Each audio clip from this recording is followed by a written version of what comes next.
UGC act को लेकर लगातार विवाद चल रहा है, ऐसा नहीं तो उसमें कुछ संशोधन की जरूरत है, ऐसा जो बवाल चल रहा है? देखिए, ये विवाद सामने आया और कहीं ना कहीं इसको लेकर 1 वर्ष के भीतर आक्रोश रहा।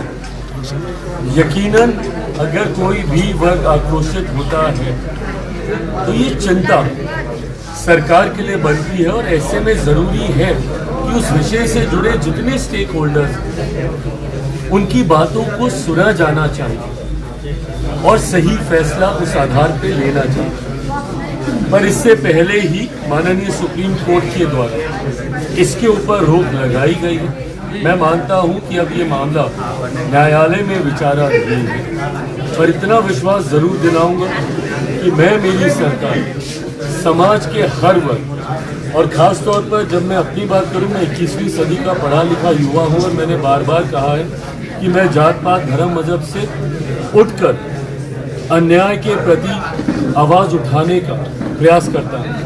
ऐसे में मैं मानता हूं कि छात्रों को जाति में नहीं, सिर्फ छात्र समझकर उनकी समस्या पर ध्यान देना चाहिए, और उसमें कोई भी वर्ग अगर उसकी चिंताएं हैं तो जरूर हर समस्या का समाधान वार्तालाप से निकल सकता है, और आने वाले दिनों में भी मुझे लगता है इन चीजों को सुलझा लिया जाए। सोशल मीडिया के माध्यम से देखिए, ये यकीनन चिंता का विषय है और ऐसी घटनाएं नहीं घटनी चाहिए।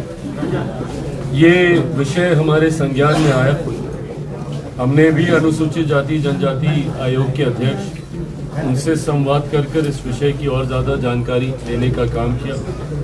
अभी परसों एक प्रतिनिधि मंडल हमारे बिहार सरकार के मंत्री और लोक जनशक्ति पार्टी रामविलास के प्रदेश के प्रधान महासचिव संजय पासवान जी के नेतृत्व में कई और हमारे विधायक साथियों के साथ के प्रतिनिधि मंडल वहां पर जाएगा। पीड़ितों से संवाद स्थापित कर ये लोग अपनी रिपोर्ट सौंपेंगे और उसके आधार पर कार्रवाई की जाएगी। मैं पुनः कहता हूं कि अन्याय किसी के साथ ना हो, ये हमारी प्राथमिकता है।